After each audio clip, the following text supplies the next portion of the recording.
right, Friday morning money routine, what I'm working on, not a lot happening. I had nothing come out of my checking account. I think the only thing that I'm waiting on is, my life insurance is going to come out, YouTube TV, and today is the day my car insurance renewal will be coming out. So that will bring down my balance by about $1,000, which is about normal. I like to have a checking account buffer in my checking account at all times. This just covers unexpected bills, if a bill is higher than normal, if I need to do any online shopping that I wasn't aware of that I need to use my checking account for. So I like to keep about $1,000. No more than that. If I have more than that in savings, I like to keep it in a high yield savings account. I'll go ahead and put the high yield savings account that I use in the description of this video.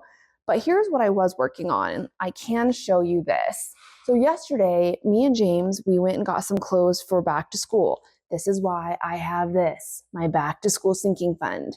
Sinking funds are a game changer. If you're not aware of what this is saving a small amount from each paycheck to cover expenses or events or holidays or things you know are going to happen in the future that you're going to need money for.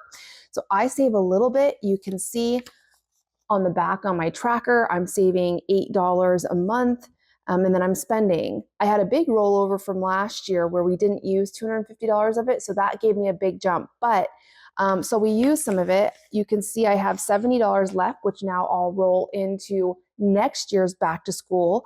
But we spent $236. So if you look at how this looks on my expense tracker, this money was saved in previous months. It's cash. I brought this envelope with me to the mall. I just spent this out of this.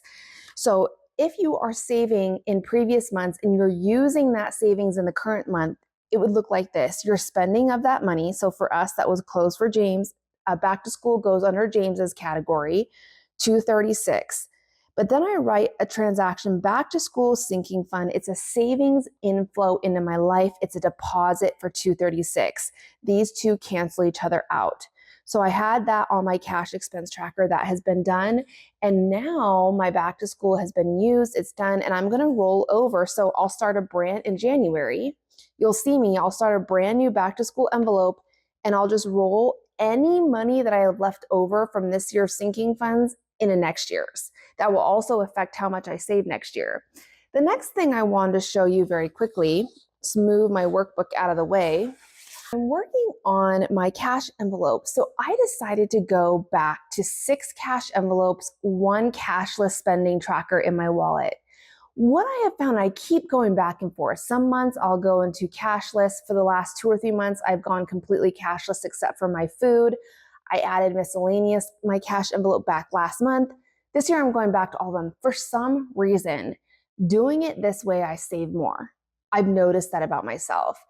If I am spending cash for my 6 variable categories, I save more. If I don't spend the cash for them, I just end up saving them every single month. So what I've decided in September, I really want to use my garden cash envelopes. These are just cute garden designs that I had made by our lovely graphic designer. I love them.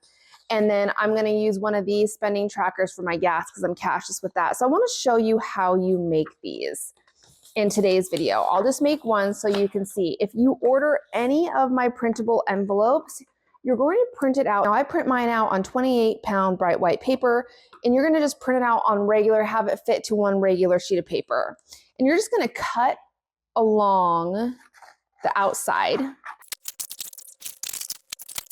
All right, so cut along the outside. Then once you have something that looks like this, you'll see there are lines, fold lines that will guide you on where to fold them. So I like to do my little outside tabs first.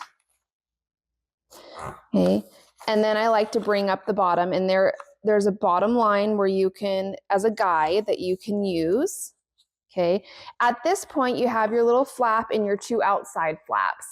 I like to use double-sided tape that looks like this. It's just a Scotch tape, double-sided tape. I'm going to put that right here on my flaps.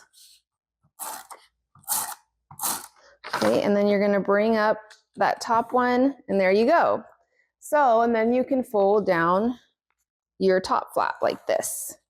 So now you have made your cash envelope, you can just label the category, turn it around, track how much you have left to spend in that envelope.